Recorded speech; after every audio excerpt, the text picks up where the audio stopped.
اللہ نے آدم کو بنایا اور حوا کو ساتھ بیوی بنایا، اولاد بعد میں دی۔ اور ایک اور بات، آدم کو بنا دیا مٹی کا پتلا اکٹھا کر کے، مٹی اکٹھی کر کے پتلا بنا دیا، 40 سال کے بعد روح ڈالی، چل بھائی جا جنت، اور اکیلے بھیج دیا، بیوی نہیں دی۔ حالانکہ اللہ چاہتا تو ساتھ ہی حضرت حوا کی مٹی کا ڈھیر بھی لگا دیتا، اس کا پتلا بھی تھپ دیتا، فرشتوں سے تھپوا دیتا، اور پھر 40 سال کے بعد دونوں کو اکٹھا جنت میں ڈالتا۔ بہت سارے پیغام، اس میں بہت سارے پیغام، تاخیر ساتھ نہیں بنایا، دیر سے بھیجا، انتظار قدر کو بڑھانے کے لیے کہ عورت کی قدر کرنا، کمزور ذات ہے، کمزور مخلوق ہے، قدر کرنا۔ دوسرا، پہلے دن پتلا نہیں بنایا کہ ننگا پڑا ہو، عورت کا پتلا ننگا ہو، مٹی کا ہو، پتھر کا ہو، تو اس میں کیا کشش؟ تو ان مرد کے لیے کشش کوئی نہیں، تو فرشتوں کو کیا کشش تھی؟ پہلے دن سے عورت کو پردے میں بنایا، بے پرد نہیں کیا، بے پرد نہیں کیا، اس کا پتلا نہیں بنایا، اسے ننگا نہیں چھوڑا، اس کو پہلے دن سے کورڈ۔ اور کیسے بنایا؟ فرشتوں کو کی آنکھوں پہ پردہ اور آدم کو سلا دیا۔ آدم علیہ السلام سوئے ہوئے ہیں، فرشتوں کی آنکھوں کے سامنے پردہ ڈال دیا گیا۔ جب آدم اٹھے ہیں، اور ایک اور بات، جنت میں رہ کر بھی آدم علیہ السلام کا دل نہیں لگتا تھا، اداس اداس رہتے تھے۔ اماں آئی تو بابے دا دل لگا، تو اداس رہتے تھے جنت میں۔ جب آنکھ کھلی تو اپنے لیفٹ سائیڈ پہ ایک خاتون، سر سے لے کر پاؤں تک لباس میں۔ آپ نے سنا ہے نا، یوسف علیہ السلام دنیا میں سب سے خوبصورت ہستی پیدا کیے گئے، یہ مردوں میں، عورتوں میں سب سے خوبصورت حضرت حوا کو پیدا کیا گیا۔ کون ہے؟ کہتے ہیں اللہ کی آدم تیری بیگم، کون ہے تیری بیگم؟ نکاح پڑھایا، پھینکا آدم مہر ادا کرو۔ تو انہوں نے پوچھا کیا مہر دوں؟ تو وہاں تو سونا چاندی ڈھیر لگے پڑے تھے۔ اللہ تعالیٰ کہتے دا من سونا چاہ کے دے دے۔ میرے اللہ نے کہا تیری نسل میں میرا آخری حبیب آنے والا ہے، اس پہ ایک دفعہ درود پڑھ دے، یہ مہر ہے۔ سیدھے ہاتھ میں برکت ہے، پیدا کیا الٹی طرف سے۔ الٹی طرف سے کیوں پیدا کیا ہے؟ کہ الٹی طرف دل ہے، اور دل کے نیچے جو پسلی ہے وہاں سے پیدا کیا۔ اس میں پیغام کیا دیا کہ عورت جس روپ میں ہو، پہلا روپ اس کا بیوی بنا، پھر وہ ماں بنی، پھر اس آگے بیٹی کا روپ ہے، پھر بہن کا روپ ہے، پھر خالہ ہے، پھوپھی ہے، دادی ہے، نانی ہے، ساس ہے۔ جس روپ میں بھی عورت ہے اس کو دل کے قریب جگہ دو۔ یہ دل کے نیچے سے پیدا کرنے میں یہ پیغام دیا گیا ہے، اسے ذلیل نہ کرو، اسے خوار نہ کرو، اسے بے عزت نہ کرو، اس پر شدت نہ کرو۔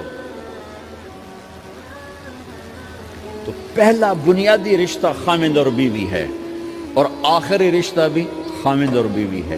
لیکن اس وقت ہمارے معاشرے میں خامند سے زیادہ اس کے ماں باپ حق جتلاتے ہیں، خامند سے زیادہ اس کی بہنیں حق جلاتی ہیں، خامند سے زیادہ اس کے رشتہ دار حق جتلاتے ہیں، اور جھوٹی سچی شکایتیں لگا کر بیوی سے متنفر کرتے ہیں، اور کہیں بیوی کو خامند سے متنفر کرتے ہیں، آپس میں لڑائی لڑا کے پھر خوش ہوتے ہیں۔ میرے نبی سے پوچھا جائے یا رسول اللہ آپ کو سب سے زیادہ کس سے پیار ہے؟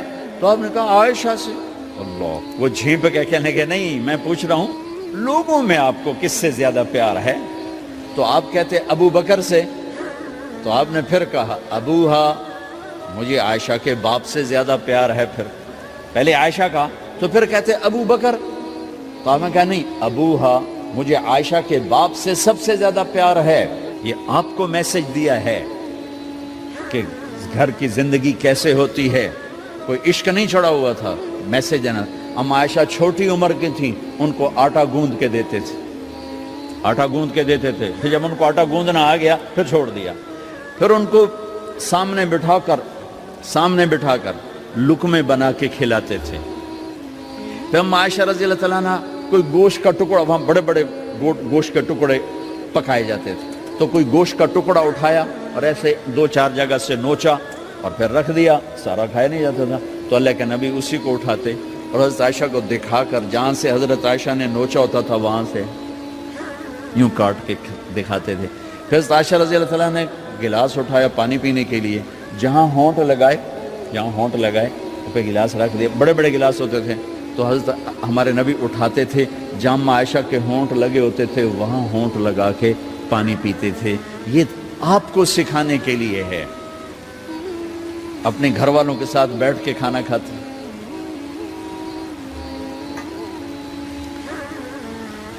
یہ میرے نبی کی معاشرت ہے, یہ میرے نبی کی زندگی. گھر میں جھاڑو دیتے, اپنے کپڑے خود دھوتے, کوئی چیزیں بکھری پڑی ہوتی تو بیوی کو نہیں ڈانٹتے, خود اٹھ کے سیٹ کر کے رکھ دیتے.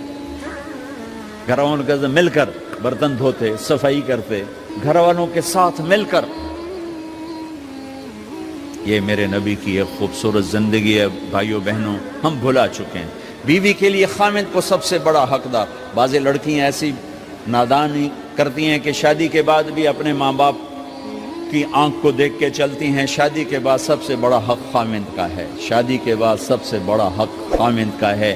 ماں باپ پیچھے چلے جاتے ہیں, بہن بھائی پیچھے چلے جاتے ہیں, لیکن یہ نادانیاں بھی دیکھنے کو ملتی ہیں کہ شادی کے بعد بھی ماں باپ اپنی بچی کو اپنے قابو میں رکھنے کی ترتیبیں سوچتے ہیں تو وہ بھی اپنی بچی کا گھر برباد کر دیتے ہیں.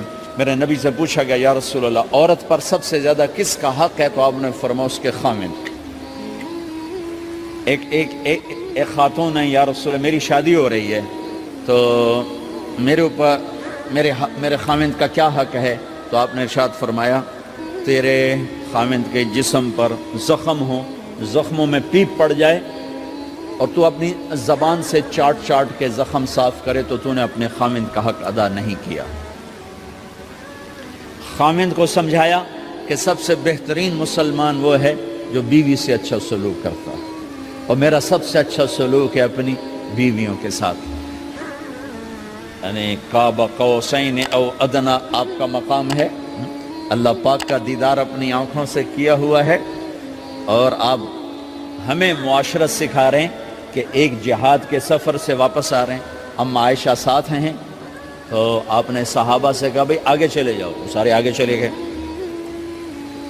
جب سارے نظروں سے غائب ہو گئے تو آپ نے کہا, عائشہ دوڑ لگاؤ گی میرے ساتھ؟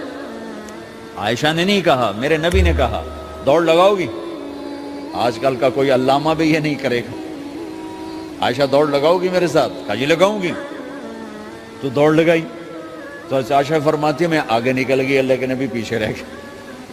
چاہے آپ جان بوجھ کے آستہ ہوئے ہوں ان کی دل جوئی کے لیے. کچھ سال گزر گئے, پھر جہاد کے سفر سے واپسی ہو رہی ہے, تو آپ نے صحابہ سے کہا بھائی آگے چلے جاؤ. تو سارے آگے چلے گئے, غائب ہو گئے. عائشہ دوڑ لگائیں؟ کہا جی لگائیں.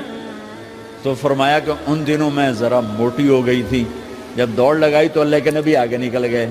تو پھر آپ نے کہا عائشہ ہذہ بتلک, عائشہ اب تیرا میرا حساب برابر ہو گیا. اس دفعہ تو آگے نکل گئی, آج میں آگے نکل گیا. یہ میرے نبی کی معاشرت ہے کہ بھری محفل میں کہہ رہے ہیں مجھے عائشہ سے سب سے زیادہ پیار ہے. اور عرب میں عیب تھا, جیسے ہمارے ہاں بھی عیب ہے کہ کوئی بھری محفل میں کہ مجھے بیوی سے سب سے زیادہ پیار. کہ تیری ماں کتنے گئی؟ بھائی ماں کا اور خانہ ہے, بیوی کا اور خانہ ہے. ماں کی اور جگہ ہے, بیوی کی اور جگہ ہے. تو میں آپ سب سے کہتا ہوں, ماں باپ کی وجہ سے بیویوں پہ زیادتی نہ کرو, بیوی کی وجہ سے ماں باپ پہ زیادتی نہ کرو. بڑے ہو تو بڑے بنو. ہمارے نبی تھے, آپ سسر بھی ہیں نا, آپ نے 4 بیٹیوں کی شادیاں, 2 تو ایک ہی کو دے دی, عثمان کو, رقیہ اور ام کلثوم رضی اللہ تعالیٰ عنہما, حضرت عثمان کے نکاح میں. ابو العاص رضی اللہ تعالیٰ عنہ کو زینب, اور سب سے پیاری محبوب بیٹی حضرت علی رضی اللہ تعالیٰ عنہ. باقی 3 نکاح بڑے سادہ کیے. حضرت فاطمہ کا نکاح بڑے دھوم دھام سے کیا. ان کا رشتہ لے کر صدیق آئے, یا رسول اللہ میں خواہش مند ہوں, آپ چپ رہے. پھر حضرت عمر بعد میں گئے, یا رسول اللہ میں خواہش مند ہوں, آپ چپ رہے. تو عبد الرحمن بن عوف رضی اللہ تعالیٰ نے حضرت علی سے کہا, علی تو جا, تجھے دے دیں گے. وہ کہنے کہ میں تو بہت غریب ہوں, مجھے کہاں دیں گے. حضرت علی کا ذاتی گھر بھی نہیں تھا, کسی سے ایک کوٹھا مانگ کے اس میں رہ رہے تھے مدینہ میں. کہا نہیں تو جا جا. تو یہ مسجد میں پہنچے, اللہ کے نبی کو دیکھا تو ایسا روب طاری ہوا کہ بولے ہی کچھ نہیں. اللہ کے نبی کو تو پتہ ہے کہ کیا ہے اور کس لیے ہے. تو آپ نے کہا علی کیسے آئے؟ چپ. کہا لگتا ہے فاطمہ کے رشتے کے لیے آئے ہو. جی ہاں. تو آپ نے کہا انشاءاللہ. اتنا کہا انشاءاللہ, اور چپ ہو گئے. تو حضرت علی چپ کر کے اٹھ کے باہر آ گئے. صحابہ باہر کھڑے ہوئے تھے. تو کہنے لگے یار دیکھا نا, میں تمہیں پہلے ہی کہتا تھا مجھے نہ بھیجو, انکار ہو گیا, بولے ہی کچھ نہیں. تو حضرت عبد الرحمن بن عوف کہنے لگے جنہوں نے بھیجا تھا وہ کچھ تو کہا ہوگا, کہ بس انشاءاللہ کہا. کہا تو اللہ کے بندے ہاں ہو گئی, نبی کی انشاءاللہ ہاں ہوتی ہے, یہ ہاں کیوں نہیں کی؟ سبحان اللہ, اللہ اکبر, یہ ہاں کیوں نہیں کی؟ گھر گئے, فاطمہ علی کا رشتہ آیا ہے کر دوں, اس لیے ہاں نہیں کی. ہم تو بیٹیوں سے پوچھتے ہی نہیں, عیب سمجھتے ہیں بیٹیوں سے پوچھنا. یہ میں گاں نو بن چھڑیا قلعے نال, ایویں اسی دیاں نو بن چھڑنے قلعے نال. مجھے ایک اپنی مطلب برادری لیول کے ایک خاتون کا فون آیا کہ مولانا پڑھایا مجھے لاہور میں اچھے کالجوں میں, اور میری منگنی کرتے وقت مجھ سے پوچھا ہی نہیں, اور ایک شرابی سے منگنی کر کے مجھے اطلاع دی اسی تیری منگنی کر چھڑی ہے, فلانی تاریخ نو تیرا نکاح بھی ہونا ہے. مجھے آج تک گلہ ہے, پوچھ لیتے. اگر نہیں پوچھا تھا چلو میں نہ ساڑھے پنجاب کوئی نہیں پوچھ دے, گاں موج دی طرح ٹور چھڑ دین, تو چلو اتنا تو ویکھ لیں دے بھی کم از کم شراب تو نہ پیندا ہویا. ایک شرابی نال میرا نکاح کر چھڑ, ساری زندگی اڈیاں رگڑ رگڑ میری گزر گئی. علی جیسا رشتہ آیا ہو تو اوپر سے حکم بھی آ چکا ہو کہ علی کو ہی دینا ہے, تو پھر آپ فاطمہ سے پوچھیں فاطمہ تیرا رشتہ آیا ہے علی کا کر دوں؟ حضرت فاطمہ نے ہاں کی تو پھر مسجد تشریف لائے. یہ آپ کو معاشرت سکھائی جا رہی, انسان زندگی کیسے گزارنی ہے, مرد عورت ہے زندگی کیسے گزارنی ہے. پہلا رشتہ جو قائم ہوا دنیا میں وہ ہے خامد اور بیوی, حضرت آدم اور حوا کا نکاح ہوا. اللہ تعالیٰ نے عورت کو کمزور بنایا تو پہلے دن سے اس کو عزت اور احترام دیا تاکہ ساری زندگی اس کمزوری سے ناجائز فائدہ نہ اٹھایا جائے بلکہ اس کو عزت دی جائے. کہ آدم علیہ السلام کے لیے مٹی اکٹھی کی, پانی ڈالا, گوندھا اور ایک اسٹیچو بنایا اور ڈال دیا. جب وہ خشک ہوا اس میں روح ڈالی, اور پھر وہ ننگے بدن تھے, پھر ان کو جنت کے کپڑے پہنائے اور جنت میں ڈال دیا. اس کائنات کا حسن بھی عورت سے ہے اور جنت کا حسن بھی عورت سے ہے. حضرت آدم علیہ السلام جنت میں, لیکن بابے جی دا دل ہی نہیں لگتا, کلے کلے ہی ٹورے پھر دیں. اب اللہ نے عورت کو بنانے کا ارادہ کیا تو اللہ ایک ڈھیر مٹی کا اکٹھا کر کے عورت کے لیے بھی بنا دیتا اور اس کا اسٹیچو بنا دیتا اور اس کو خشک ہونے دیتا, پھر اس میں روح ڈالتا, پھر اس کو کپڑے پہناتا. آپ حیران ہوں گے سبحان اللہ, اللہ نے ایسا نہیں کیا.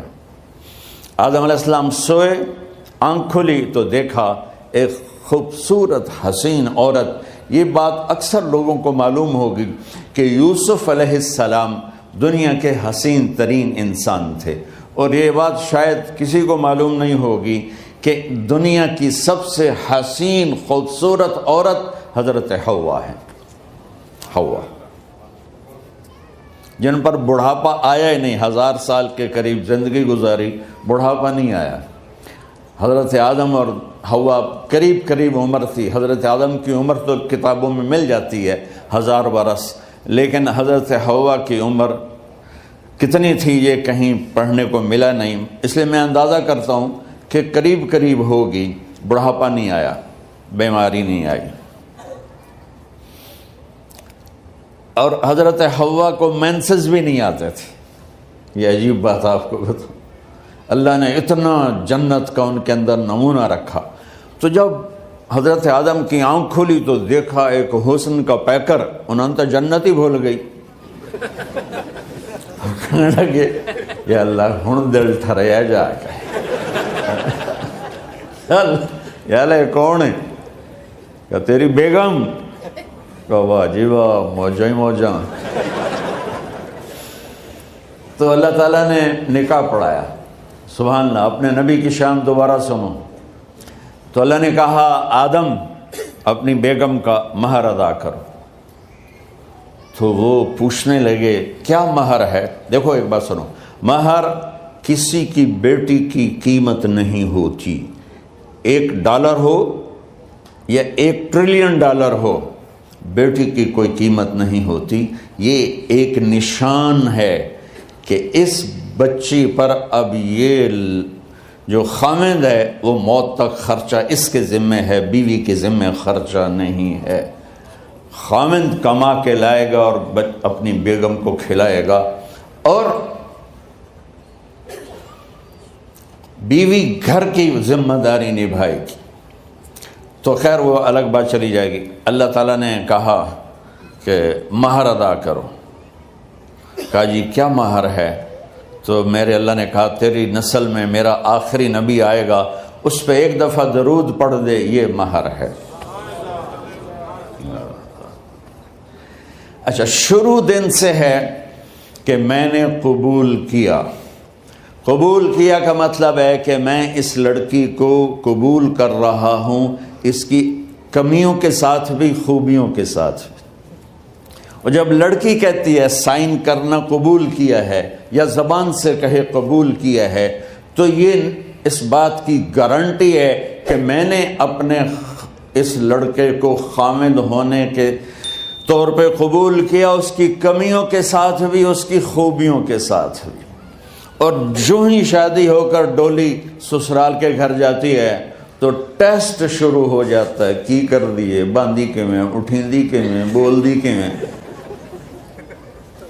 اور اس میں بہت زیادہ نیگیٹو کردار ہے سسرال کا، کئی لڑکیوں کا، کیونکہ ہم نے اپنے نبی کی زندگی نہیں قبول کیا. یہ واجب ہے کہنا قبول کیا، کہ جس میں پیغام ہے کہ اب میں اس کی میں کوئی کمی ہے وہ بھی قبول کروں گی، کوئی خوبی ہے تو سر ماتھے پر. اور لڑکا کہتا ہے کہ میں اسے قبول کرتا ہوں، اس کی خوبیوں کے ساتھ بھی، کمیوں کے ساتھ بھی. یہ بات یاد رکھنا، پرفیکشن کبھی تلاش نہ کرنا، پرفیکشن کبھی تلاش نہ کرنا. اللہ نے 100 نمبر نہیں مانگے، 51، ایک نمبر اوپر ہو گیا. گناہ تمہارے 50 ہیں اور نیکی تمہاری 51 ہے، تو اس ایک پر ہم تمہیں جنت میں ڈال دیں. اب کوئی خامند اپنی بیوی میں پرفیکشن دیکھنا چاہے، بیوی اپنے خامند میں پرفیکشن دیکھنا چاہے، ساس سسر اپنی بہو میں، ساس سسر اپنے داماد میں، بھائی اپنے بھائی میں، ماں باپ اپنی اولاد میں، اولاد اپنے ماں باپ میں، جہاں یہ نظر ہوگی تو وہاں لڑائی ہوگی. کمیوں کے ساتھ قبول کرو. قبول کا لفظ اتنا واجب ہے، تو ڈر تو پھر بہ گئی تھی نا.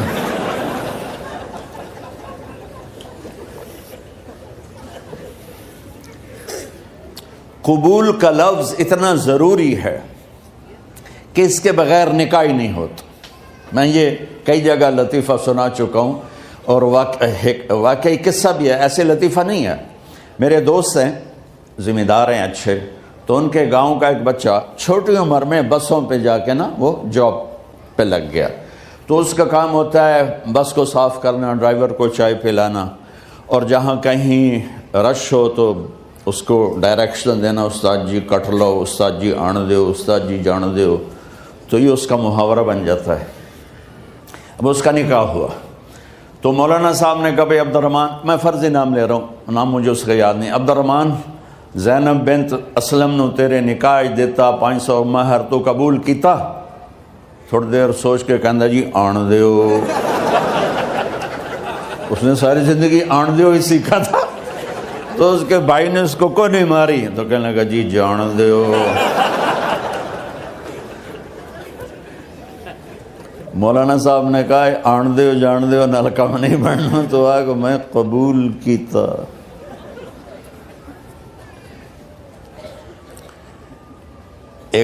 یہ بھی صحیح واقعہ سنا رہا ہوں۔ ایک نوجوان نے بیوی کو 3 طلاق دے دی کٹھی، اب ہو گیا پریشان، مولانا صاحب کے پاس گیا، کوئی میرے جیسا ہوگا، مولانا صاحب 3 طلاق دے بیٹھا، کوئی مسئلہ کا حرام؟ کہا جی کوئی رستہ حرام، کوئی گنجائش حرام۔ اس نے جیب سے موٹا سا لفافہ نکالا اور مولانا کے جا نماز کے نیچے ڈال دیا کہ مولانا صاحب کوئی گنجائش؟ کہ ہن تو سوچنا ہی پوے کی آکھیا ہی تو اپنی بیگم نو؟ اس آکھیا جی میں آکھیا ہی 3 طلاق، اس آکھیا مبارک ہوئے طلاق نہیں ہوئی۔ میں آکھیا جی او کیوں میں؟ آکھیا او جڑا یہ طلاق ہے عربی دا لفظ، اس سے چاکھنا پمدا ہے طلاق۔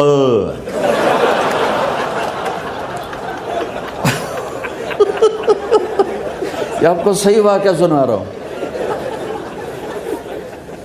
تو تم نے تو چھوٹے کاف کے ساتھ کہا ہے طلاق، او کاف تا کتے آلا ہے، موجاں کر، ایک لفافہ ہو راوے تو چاہے ساری زندگی دا حلال کر دے۔ لفظ قبول اتنا ضروری ہے۔ تو میرے نبی نے 11 شادیاں کی، اللہ کی قسم شوق کی نہیں تھی۔ ما تزوجت وما زوجت الا بوحی من السماء نزل به جبریل۔ کہ لوگوں سن لو میری بات غور سے، مجھے عورت کی کوئی رغبت نہیں ہے، میں نے جہاں شادی کی، جہاں بیٹی کی شادی کی، پہلے اللہ نے آسمان سے جبریل بھیج کے حکم دیا، پھر میں نے قدم اٹھایا۔ تو پہلا رشتہ خاوند اور بیوی ہے جو اس کائنات میں جڑتا ہے، یہ دنیا کا سارے رشتوں میں نمبر 1 رشتہ ہے، سب سے خوبصورت رشتہ ہے، سب سے اہم رشتہ ہے، سب سے بڑا رشتہ ہے۔ والدین کے لیے چند آیات ہیں، اولاد کے لیے چند آیات ہیں، بہن بھائیوں کے لیے چند آیات ہیں، خاوند اور بیوی کے لیے سینکڑوں آیات ہیں، سینکڑوں۔ تو اگر آپ اپنے گھروں میں کامیابی دیکھنا چاہتے ہو، اپنے گھر کو ہاؤس کی بجائے ہوم دیکھنا چاہتے ہو، خوشی کا اگر آپ اسے گہوارہ بنانا چاہتے ہو، اللہ کی قسم ڈگریوں سے نہیں ہوگا، محبت سے ہوگا۔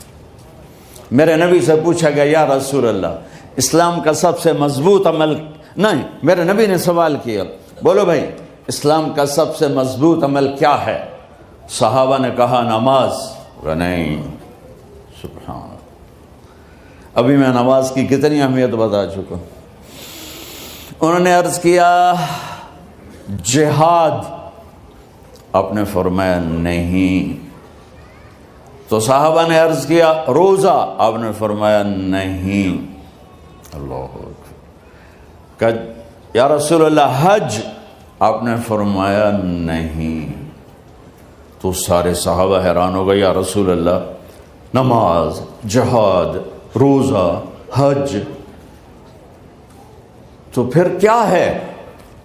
اب سننا سارے بہن بھائی، مستورات، بچے بچیاں، آپ نے فرمایا اسلام کا سب سے مضبوط اور بڑا عمل ہے آپس میں اللہ کے لیے محبت کرنا۔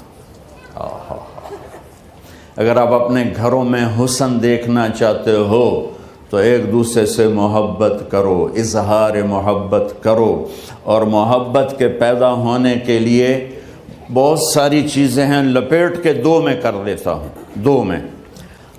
بیوی کی خوبی دیکھو، کمی نہ دیکھو، خاوند کی خوبی دیکھو، کمی نہ دیکھو، پہلی بات۔ دوسری بات، اس زبان سے زہر نہ اگلو محبت کے پھول، اس زبان سے کڑوے جملے نہ ہوں، طنز نہ ہو، ٹانٹنگ نہ ہو، بےعزت نہ کرو، انسلٹ نہ کرو، تو آپ کے دل جڑ جائیں گے۔ یاد رکھو شکلوں سے زندگی آباد نہیں ہوتی، زندگی اخلاق سے آباد ہوتی۔ تو اپنے گھر سے ٹانٹنگ نکال دو، نہ کہا کا مطلب ہے بارش کا زمین میں جذب ہو کر یکجان ہو جانا، دو زندگیوں کا محبت میں جذب ہو کر یکجان ہو جانے کو نکاح کہتے ہیں۔ نکاح آنکھوں میں نیند کا اتر کے سلا دینا، نکاح خامد اور بیوی کا ایسی محبت دینا کہ چین کی نیند آ جائے، نکاح اعتماد کرنا، بھروسہ کرنا، خامد بیوی پہ بھروسہ کرے، بیوی خامد پہ بھروسہ کرے، اے نوے لوک لوک کے فون چیک کو رہے ہوئے کال کتنے کی تھی، کال کتنے کی تھی، عزت دو، اعتماد کرو۔ چوتھا مطلب درخت کا چھاؤں بنا دینا، نہ کہا میاں اور بیوی، خامد اور بیوی کا محبت کی ایسی چھاؤں بنانا کہ اس کے نیچے اولاد کا پودا خوبصورتی سے پیدا ہو سکے۔ نہ کہا صرف لفظ نکاح کے مطلب بتا رہا ہوں، نہ کہا مریض کو، کدھر ڈاکٹر بیٹھے ہیں میرے سامنے بیٹھے ہیں، مریض کو دوا ایسی دینا کہ وہ شفا یاب ہو جائے، آپس کے ایسے تعلق بنانا کہ زندگی کو شفا مل جائے۔ میرے بھائی بہنوں، میں آپ کو اپنے نبی کی زندگی بتا رہا ہوں۔ میرے نبی نے 11 شادیاں کی، اللہ ذوالجلال کی قسم، صرف ہمیں زندگی سکھانے کے لیے کہ گھر کی زندگی کیسے ہوتی ہے اور اولاد کو کیسے پالا جاتا ہے۔ اب لوگ کیا مجبوریاں ہیں کہ عورت بھی جاب کرتی ہے، مرد بھی جاب کرتا ہے، عورت کی سب سے بڑی جاب اپنی نسل کو پالنا ہوتا ہے۔ جب یہاں ٹائم نہیں ملتا بچے کو، نہ ماں سے ملتا ہے نہ باپ سے ملتا ہے، تو پھر وہ جنگل کا پودا بن جاتا ہے۔ یہ تو وینکوور ہے، فیصل آباد کی بات سناتا ہوں۔ میرے بچے جس اسکول میں پڑھتے تھے ان کے پرنسپل سے میری دوستی تھی، میں ملنے گیا ایک دن، تو کہنے لگے جی عجب واقعہ ہوا ہے کہ یہاں 2 بچے پڑھتے ہیں، ان کی ماں بھی ڈاکٹر ہے اور باپ بھی ڈاکٹر ہے، تو وہ دونوں آئے ہیں میرے پاس کہ ہمارے بچوں نے 3 دن ہو گئے ہیں گھر میں کھانا نہیں کھایا، تو ہم پریشان ہیں، ہمیں بتاتے نہیں، کائنڈلی آپ پوچھ کے بتائیں کہ وہ کھانا کیوں نہیں کھا رہے۔ ایک باری کر کے بھی دکھا دو۔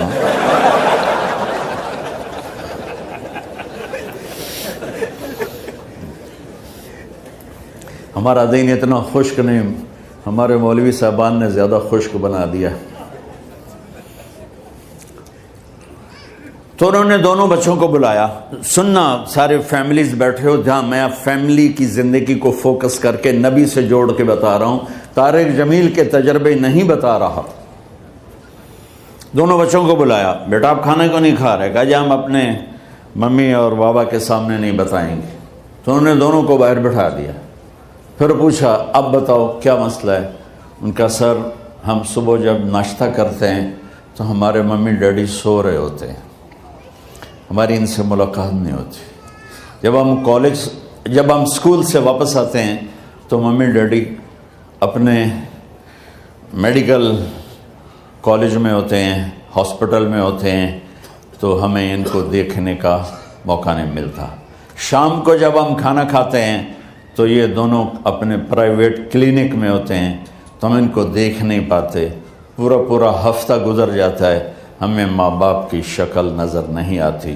تو ہم نے اسٹرائک کی ہے کہ ایسے ماں باپ کی روٹی کیا کھانی جو اپنی شکل بھی نہ دکھا سکیں، تو اس لیے ہم نے کہا ہم نے بائیکاٹ کیا ہے، گھر میں نہیں کھانا ہے۔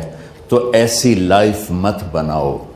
یہاں ایک بہت بڑا چکر شیطان دیتا ہے، بڑی گاڑی لے لو، $100 کی قسط تو ہے، اور بڑا گھر لے لو، $200 یا $100 کی قسط تو ہے، پھر میاں بھی کام کرے، بیوی بھی کام کرے، جو کہ بڑا گھر باقی رہے، تو خوشیاں تو مٹ گئیں۔ جو ڈبل جاب کرے گا، پھر ڈبل جاب کرتے ہیں، ڈبل جاب کرنے والا بیچارہ تھکا ہوا ذہن لے کے آتا ہے، وہ کیسے ٹائم دے گا اپنے بچوں کو خوشی کے ساتھ؟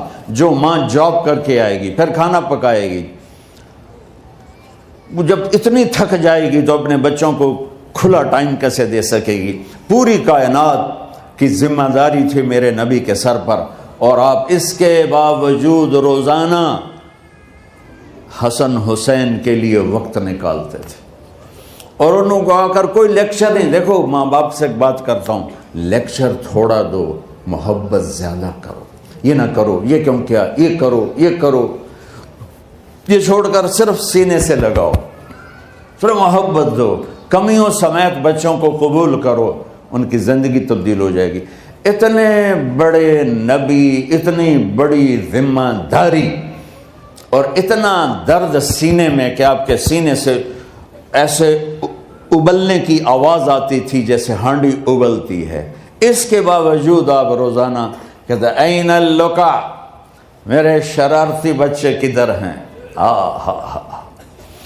تو وہ بھاگے بھاگے آتے، دیکھو میں فزیکل کر کے بتاؤں گا تاکہ آپ کو پتہ چلے زندگی کیسے گزاری، کہ میرے شرارتی بچے کدھر ہیں؟ 7 بر اعظم کی ذمہ داری ہے، اور تھوڑی چھوٹیاں چھوٹیاں جابن تو تسی کہتے ہو بزی بڑے ہیں، بزی بڑے ہیں۔ میرے نبی پہ 7 بر اعظم کے انسانوں کی ذمہ داری ہے، اور آخری آنے والے انسان تک کی ذمہ داری ہے۔ اس سے بڑی جاب کس کی ہوگی کائنات میں؟ اور پھر آپ روزانہ آتے ہیں این اللقا، میرے شرارتی بچے کدھر ہیں؟ تو حسن حسین بھاگے بھاگے آتے، آپ ان کے لیے یوں ہو جاتے تھے، آؤ بھائی میری کمر پہ چڑھ جاؤ۔ اپنے نبی کی عظمت کو جانو کہ انہوں نے زندگی کیسے سکھائی۔ چاند کے 2 ٹکڑے کر دینا کوئی معمولی بات ہے، آسمان چیر کے چلے جانا معمولی بات ہے، ایک زندگی سکھا کے جانا سب سے بڑی بات ہے۔ کتنی اولادیں برباد ہو گئی ماں باپ کی وجہ سے، کتنے گھر اجڑ گئے ساس سسر کی وجہ سے، کتنے گھر اجڑ گئے لڑکی کے بدتمیز ہونے کی وجہ سے، کتنے گھر اجڑ گئے لڑکے کے شرابی اور باہر کی گندگی کی وجہ سے۔ زندگی سیکھو۔ یہ اتنے بڑے نبی ہو کر آپ یوں ہو رہے ہیں جیسے میں نے آپ کو کر کے دکھایا، دونوں کو اوپر بٹھا لیتے اور کمرے میں چکر لگاتے تھے، پھر یوں کر کے پوچھتے تمہارا اونٹ کیسا ہے، سوال، پھر دونوں کو اتار دیتے اور اپنی نواسی زینب جن کو حضرت علی کی وراثت ملی، کس کی؟ علم کی، فصاحت اور بلاغت کی، ان کو کمر پہ بیٹھا لیتے اور اکیلی زینب کو پورے گھر میں چکر لگواتے تھے۔ اور بھی دکھ ہیں زمانے میں محبت کے سوا، راحتیں اور بھی ہیں وصل کی راحت کے سوا، کیا صرف کمانا ہی کام ہے؟ ادھار کی زندگی سے بچو، خوش و خرم رہو، اس کو قسط دینی ہے، یہ قسط دینی ہے، یہ قسط دینی ہے، یہ دینی ہے، سر میں درد نہیں ہوگا تو اور کیا ہوگا؟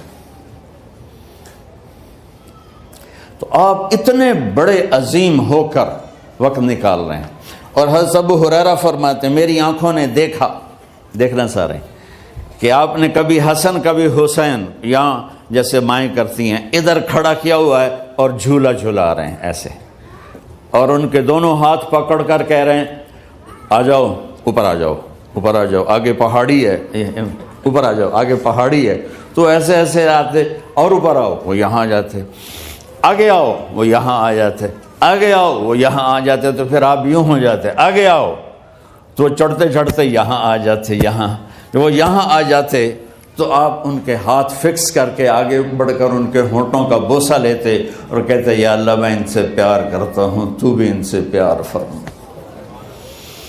بھائیو اللہ کی قسم، پیسے سونے چاندی سے زندگی میں خوبصورتی نہیں آتی،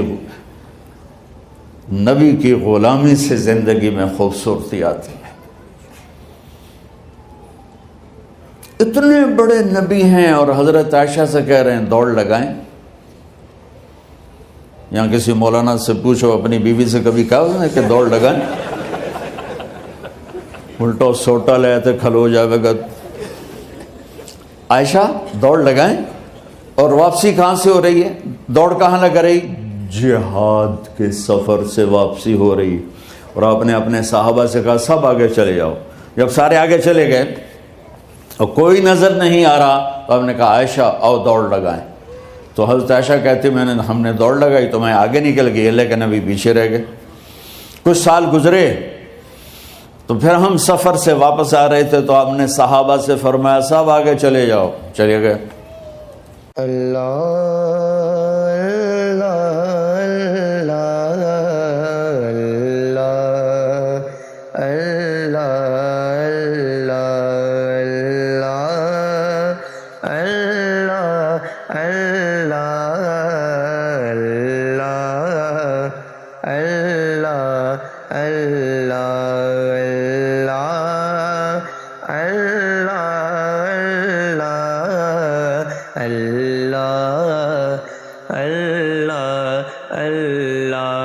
حاضر ہے تیرے دربار میں ہم، اللہ کرم اللہ کرم، دیتی ہے صدائے چشم نم، اللہ کرم اللہ کرم، اللہ اللہ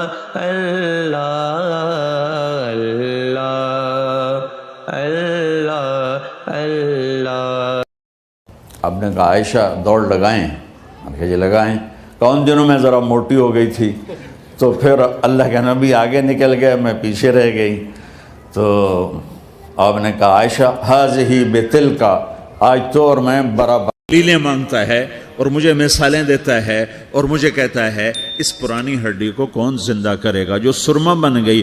قل یحییھا الذی انشأھا اول مرہ، بتاؤ میرے حبیب کہ اسے وہ زندہ کرے گا جس نے اسے بنایا اور پیدا کیا تھا۔ وہو بکل خلق علیم، ہر مخلوق پر اس کی نظر ہے، اندھیرا اجالا برابر ہے، اوپر نیچے برابر ہے، زمین کا اندر زمین کا اوپر برابر ہے، سمندر کے اوپر سمندر کے نیچے برابر ہے۔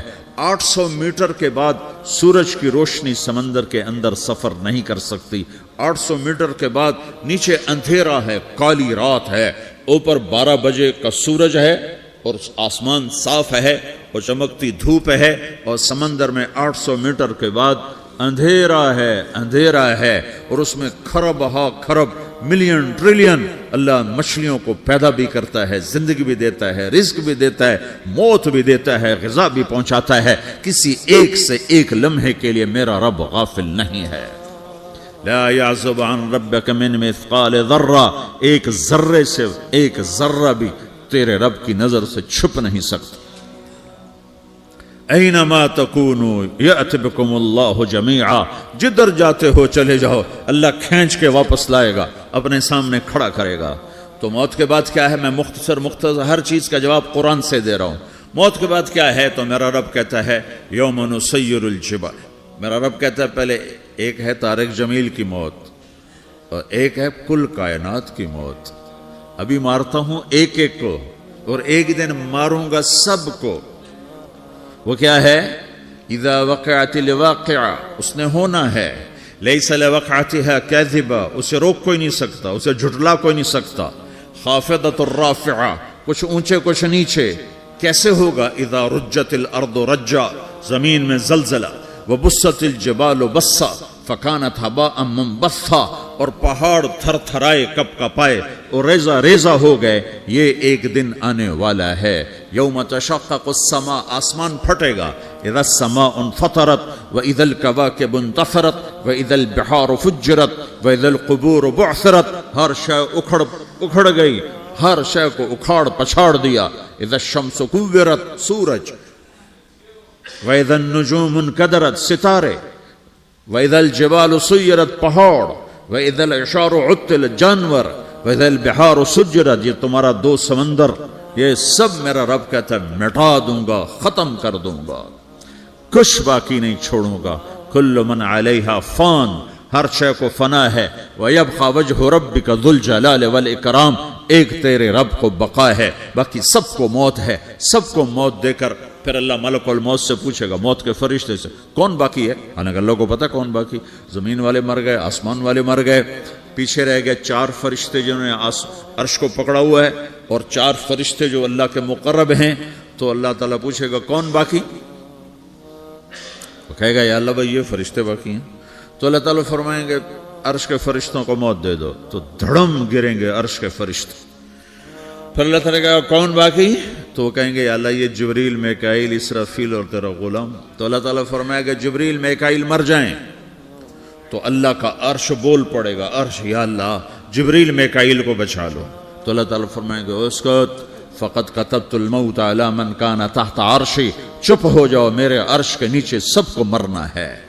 یہ کیا دنیا ہے, یہ کیا دنیا ہے. کس کے پیچھے ایمان کے سودے ہو رہے ہیں, کس کے پیچھے جھوٹ بول بول کے مال بیچے جا رہے ہیں, کس کے پیچھے رشتے اور ناتوں کو توڑا جا رہا ہے, کس کے پیچھے بھائی بھائی سے لڑ رہا ہے. یہ کیا ہے, یہ کیا دھوکہ ہے, یہ دھوکے کا گھر, یہ مچھر کا پر, یہ مکڑی کا جالا. گزر جاؤ اس سے اپنی آخرت کا سامان تیار کرتے ہوئے. تو اللہ کہے گا کون باقی؟ کہے گا یا اللہ اسرافیل اور تیرا غلام. اسرافیل کے ہاتھ میں وہ سور ہے جو پھونک رہا ہوگا. تو اللہ تعالیٰ کہے گا اسرافیل مر جائے.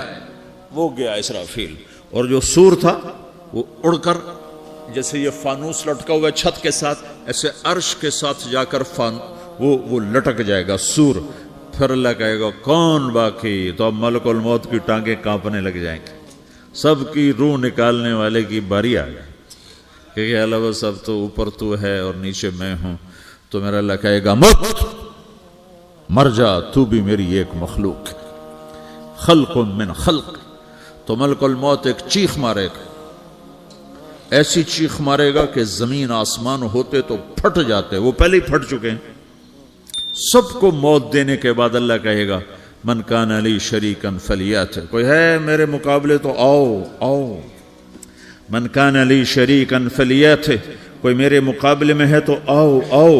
من کان علی شریکن فلیات, کوئی میرے مقابل ہے تو آؤ آؤ. کون آئے؟ سب کو تو موت دے چکا ہے.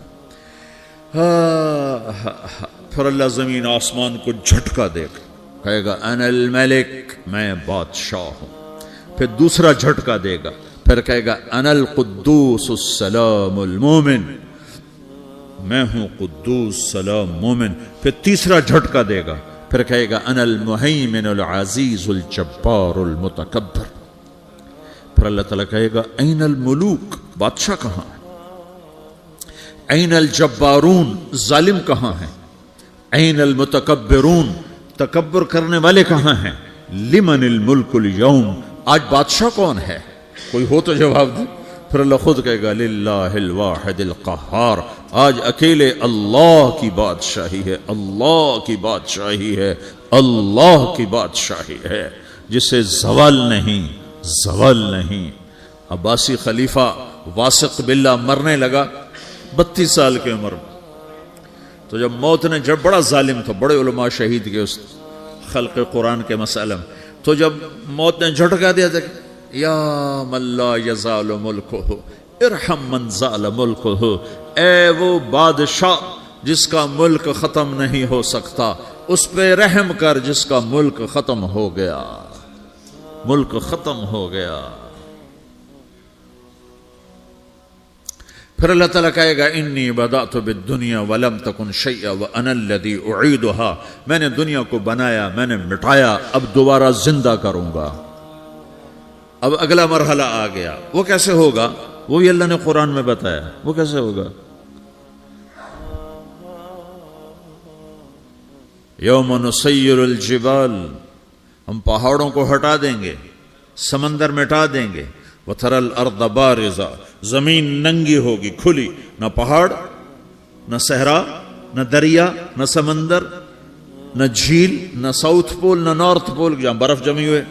قاعا صفصفا وحشرناہم, اور پھر میں تمہیں جمع کروں گا. فلم نغادر منہم احدا, ایک بھی پیچھے نہیں چھوڑوں گا. کس لیے؟ لقد احصاہم, میں نے گھیرے میں لیا ہوگا. وعدہم عدا, ایک ایک کو گن گن کے اٹھاؤں گا. وَقُلٌ آتِيهَ يَوْمَ الْقِيَامَةِ فَرْدًا, اور آج تم سب اکیلے اکیلے میری بارگاہ میں پیش کیے جاؤ گے. وَلَقَدْ جِئْتُمُونَا فُرَادًا كَمَا خَلَقْنَاكُمْ أَوَّلَ مَرَّةٍ, میں نے تمہیں جیسے ماں کے پیٹ سے تنہا نکالا تھا, آج تمہیں تنہا نکالوں گا. عُرَاةً حُفَاةً غُرْلًا, یہ حدیث کے الفاظ ہیں. ننگے بدن, ننگے سر, ننگے پاؤں اللہ تعالیٰ اٹھائے گا قبروں سے. ہو قبر پھٹے گی تو پھر کیا ہوگا؟ تو جنہوں نے اللہ کو ناراض کیا ہوگا وہ قبر سے نکلتے ہی کہیں گے یہ تو وہ دن آ گیا جس سے ہمیں لوگ ڈراتے تھے، تیاری کر لو، تو کہیں گے یا ویلنا من بعثنا من مرقدنا، قرآن سورہ یاسین، کہیں گے ہائے ہمیں کس نے اٹھا دیا، ارے ہمیں موت ہی دے دو، یہ کس نے اٹھا دیا؟ تو جنہوں نے اچھی زندگی گزاری ہوگی وہ بھی قبروں سے نکلیں گے تو وہ ان کو جواب دیں گے ھذا ما وعد الرحمن وصدق المرسلون، یہی تو وہ دن ہے جس کا اللہ نے وعدہ کیا تھا اور نبیوں نے سچی خبر سنائی تھی، اسی کے لیے تو ہم تیاری کرتے رہے، تم غافل رہے۔ پھر میرا رب جمع کرے گا سورے، کیسے جمع کرے گا؟ یومئذ تعرضون لا تخفى منکم خافیہ، آج تم سب اللہ کے بارگاہ میں پیش ہوگے، کوئی چھپ نہ سکے گا، سب کھڑے ہوئے ہیں۔ اور پھر کیا ہوگا؟ وجاء ربک والملک صفا صفا، پہلے فرشتے آئیں گے، پہلا آسمان، دوسرا، تیسرا، چوتھا، پانچواں، چھٹا، ساتواں آسمان کے فرشتے آئیں گے، پھر میرے رب کا عرش آئے گا، وجاء ربک والملک صفا صفا، میرا رب آئے گا، وَيَحْمِلُ عَرْشَ رَبِّكَ فَوْقَهُمْ يَوْمَئِذٍ ثَمَانِيَةٌ، 8 فرشتوں نے عرش کو اٹھایا ہوا ہوگا، 8 فرشتوں نے، آج اب 4 ہیں، اس دن 8 ہوں گے، انہوں نے اٹھایا ہوا ہوگا، اور وہ اوپر سے نیچے آئے گا اللہ کا عرش، اس کی آواز اور دہشت سے سارا مجمع مرد عورت بے ہوش ہو کے گر جائے گا، سب بے ہوش ہو، کیا نبی، کیا شہید، کیا بڑے، کیا چھوٹے۔ پھر میرے نبی نے فرمایا سب سے پہلے مجھے ہوش آئے گا، سب سے پہلے مجھے ہوش ہے، میں کھڑا ہو کر دیکھوں گا تو موسیٰ علیہ السلام اللہ کے عرش کا پایا پکڑ کے کھڑے ہوں گے۔ تو آپ نے فرمایا مجھے نہیں پتا وہ مجھ سے پہلے بے ہوش میں آئے یا اللہ نے ان کو بے ہوش ہی نہیں کیا، اس بے ہوشی کے بدلے میں جو دنیا میں دے دی تھی، جب انہوں نے کہا تھا تجھے دیکھنا چاہتا ہوں تو اللہ نے کہا نہیں دیکھ سکتے، کب تھوڑا دکھا دے، تو اللہ نے تجلی ڈالی تو 40 دن کے لیے بے ہوش ہو گئے، 40 دن کے بعد ہوش آیا۔